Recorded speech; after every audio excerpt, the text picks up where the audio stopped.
Hi friends, this is Nandini. Welcome to my channel Cook with Akhil. இன்னைக்கு நம்ம சேனல்ல வெந்தய குழம்பு எப்படி பண்றதுன்னு தான் பார்க்க போறோம். வாங்க வீடியோக்குள்ள போலாம்.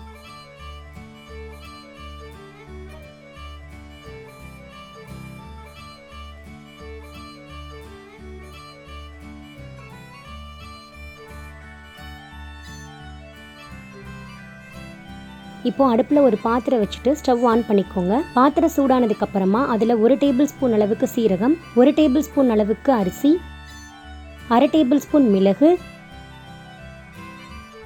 1/2 டேபிள் ஸ்பூன் வெந்தயம் எல்லாத்தையும் சேர்த்துட்டு நல்ல வாசனை வர வரைக்கும் வறுத்து எடுத்துக்கோங்க. இப்போ அரிசி சீரகம் எல்லாத்தோடைய கலரும் மாறிடுச்சு. இப்போ நம்ம அடுப்பை ஆஃப் பண்ணிக்கலாம். இதை ஒரு மிக்சர் ஜாருக்கு மாற்றிட்டு நல்லா பவுடராக அரைச்சி எடுத்துக்கலாம். இப்போது அதே பாத்திரத்தில் கொஞ்சம் எண்ணெய் சேர்த்துக்கலாம். எப்போவுமே கார குழம்புக்கு கொஞ்சம் கூடுதல் எண்ணெய் இருந்தால் தான் கரெக்டாக இருக்கும். இப்போ இதில் எண்ணெய் சூடானதுக்கப்புறமா 1/2 டீஸ்பூன் கடுகு உளுந்து, 1/2 டீஸ்பூன் சீரகம், 1/2 டீஸ்பூன் வெந்தயம், கொஞ்சமாக கருவேப்பிலை இலை,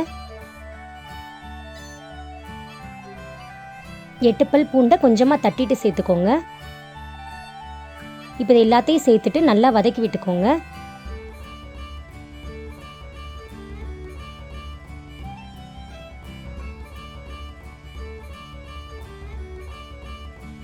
இப்போ பூண்டு நல்லா வதங்கிடுச்சு. இப்போ 250 கிராம் சின்ன வெங்காயத்தை குட்டி குட்டியாக கட் பண்ணிட்டு சேர்த்துக்கோங்க. இது நல்லா வதக்கிக்கோங்க.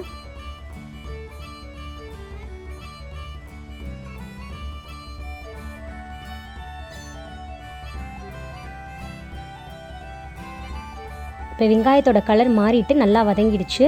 இப்போ இதில் கட் பண்ணி வச்சுருக்க 2 தக்காளியும் சேர்த்துட்டு நல்லா வதக்கி விட்டுக்கலாம்.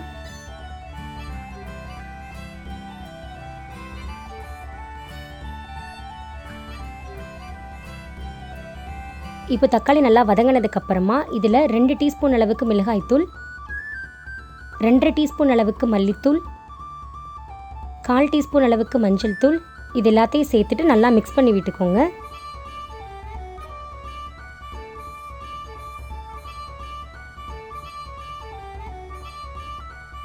இப்போ குழம்புக்கு தேவையான அளவுக்கு உப்பு சேர்த்துக்கலாம்.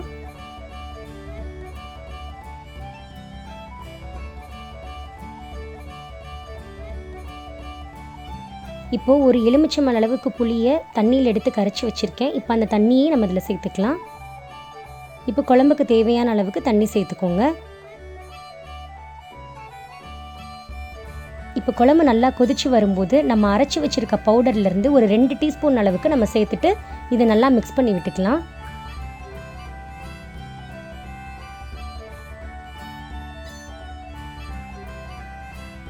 இப்போ இந்த குழம்புக்கு நல்ல டேஸ்ட் கொடுக்கறதுக்காக ஒரு சின்ன வெள்ளைத்துண்டையும் நம்ம சேர்த்துட்டு நல்லா மிக்ஸ் பண்ணி விட்டுக்கலாம். இதை மீடியம் ஃப்ளேம்லேயே வச்சுட்டு ஒரு 10லேருந்து 15 நிமிஷம் வரைக்கும் நம்ம கொதிக்க விட்டுட்டு அதுலேருந்து எண்ணெய் பிரிஞ்சு வர வரைக்கும் நம்ம குழம்பு அடுப்புலேயே வச்சுக்கலாம்.